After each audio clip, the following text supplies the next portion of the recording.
Bismillahirrahmanirrahim. Assalamualaikum warahmatullahi wabarakatuh. Innal hamdalillah nahmaduhu wa nasta'inuhu wa nastaghfir wa na'udzu billahi min syururi anfusina wa min sayyiati a'malina may yahdihillahu fala mudhillalah wa may yudlilhu fala hadiyalah. Asyhadu an la ilaha illallah wa asyhadu anna Muhammadan abduhu wa rasuluh.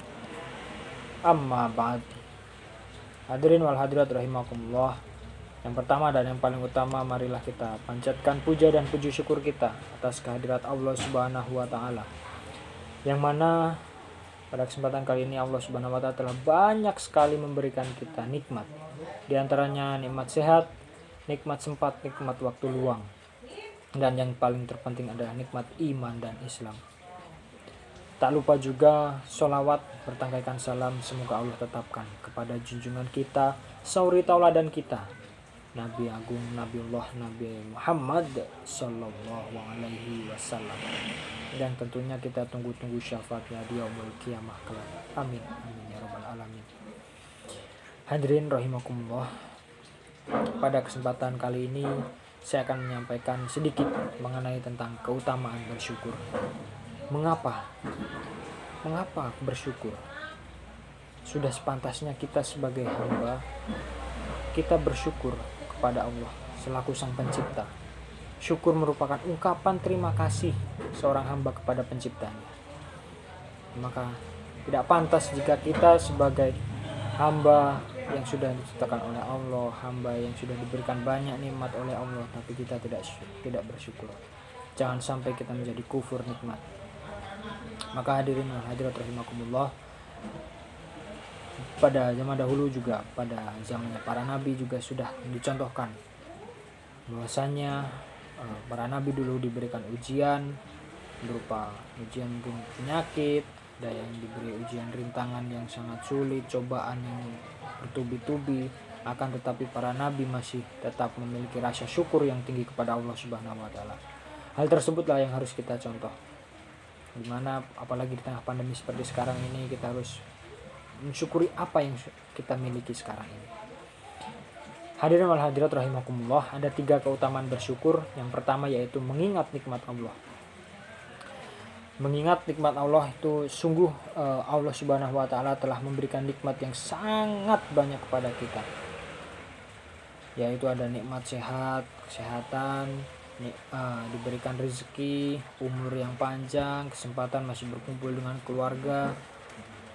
Banyak saudara-saudara kita mungkin pada kesempatan kali ini yang sedang sakit, terbaring di rumah sakit, tidak bisa bertemu dengan saudara, tidak bisa bertemu dengan keluarga. Maka itu yang harus kita syukuri. Kita di sini masih bisa mencari ilmu, mendengarkan ataupun bekerja, mencari dan melakukan aktivitas-aktivitas yang lainnya. Kita harus bersyukur.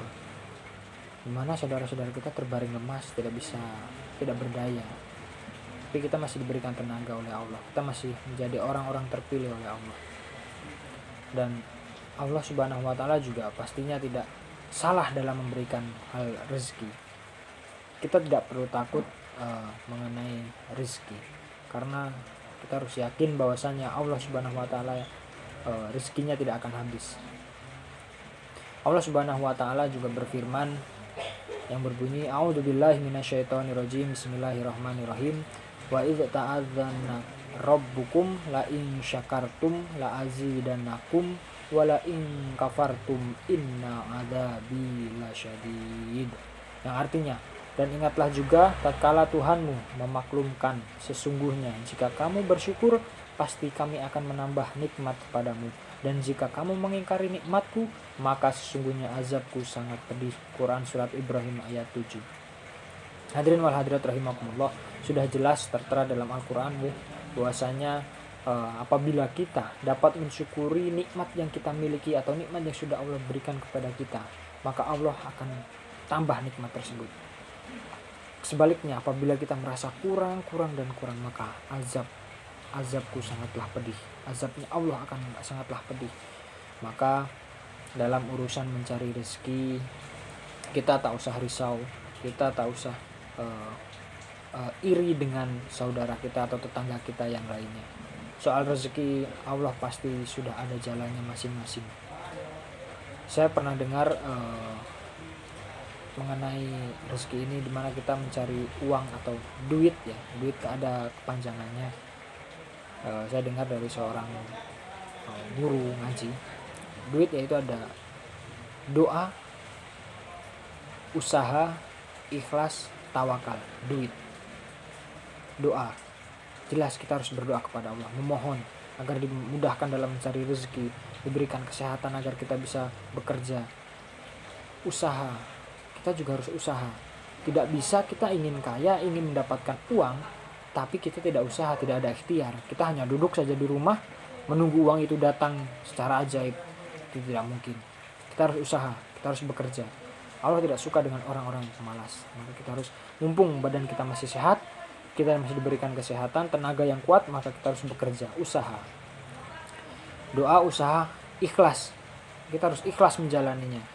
Ikhlas kita mendapatkan rezeki, misal kita sudah bekerja, kita sudah berdoa, sudah usaha, tapi rezeki kita masih misal masih sedikit, kita harus ikhlas menjalaninya, ikhlas menerimanya, maka Allah akan tambah itu tadi.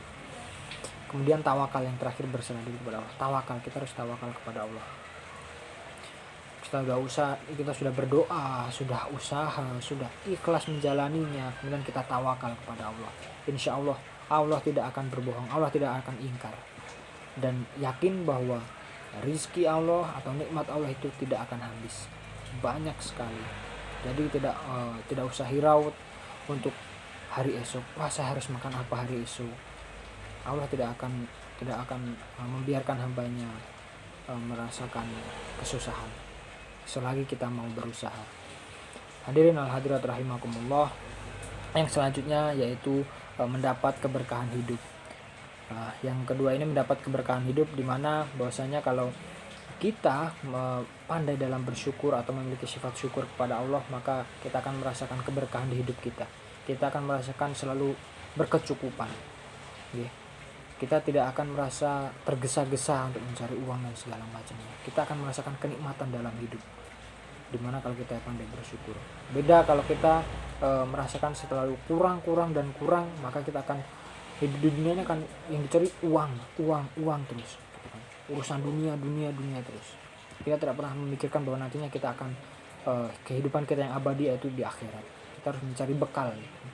Nah, kita harus bersyukur atas apa yang kita miliki sekarang ini. Hadirin rahimakumullah. Yang ketiga yaitu meningkatkan keimanan kita. Orang yang beriman senantiasa memiliki sifat syukur. Jelas itu. Kalau kita bisa iman kita kuat atau kita memiliki sifat yang syukur, maka keimanan kita akan kuat. Apalagi keimanan kita ini akan diuji ketika kita sedang mengalami, apalagi pandemi seperti sekarang ini, mungkin kesusahan cari kerja dan segala macamnya, kesehatan kita dan segala macamnya, itu akan diuji. Apabila keimanan kita kuat, kita bisa mensyukuri apa yang kita miliki, maka Allah akan tambah. Sesuai sabda Rasulullah SAW yang artinya, dua hal apabila dimiliki oleh seseorang, dia dicatat oleh Allah sebagai orang yang bersyukur dan sabar. Dalam urusan agama, ilmu dan ibadah, dia melihat kepada yang lebih tinggi, lalu meniru dan mencontohnya. Dalam urusan dunia, dia melihat kepada yang lebih bawah, lalu bersyukur kepada Allah bahwa ia masih diberi kelebihan. Hadis riwayat Tirmidzi. Sudah jelas di situ bahwasanya kalau dalam urusan dunia kita harus melihat ke bawah. Banyak saudara-saudara kita yang masih kekurangan. Kita harus bersyukur, masih bisa makan 3 kali sehari. Mungkin saudara-saudara kita sehari makan sekali, bahkan mungkin tidak makan. Maka kita harus bersyukur. Seperti itu. Kalau urusan dengan agama, ilmu, kita harus melihat, mencontoh orang yang lebih tinggi dari kita. Hadirin wal hadirat rahimakumullah. 3 hal itu tadi sedikit mungkin yang dapat saya sampaikan, tapi semoga yang sedikit tadi dapat bermanfaat untuk kita semua. Yang terpenting semoga kita bisa tergolong menjadi orang-orang yang pandai bersyukur, mensyukuri nikmat yang sudah Allah berikan kepada kita. Dan tak lupa juga semoga kita nantinya termasuk orang-orang yang beriman dan ditempatkan di surganya Allah. Amin ya rabbal alamin. Sekian yang dapat saya sampaikan, kurang dan lebihnya saya mohon maaf.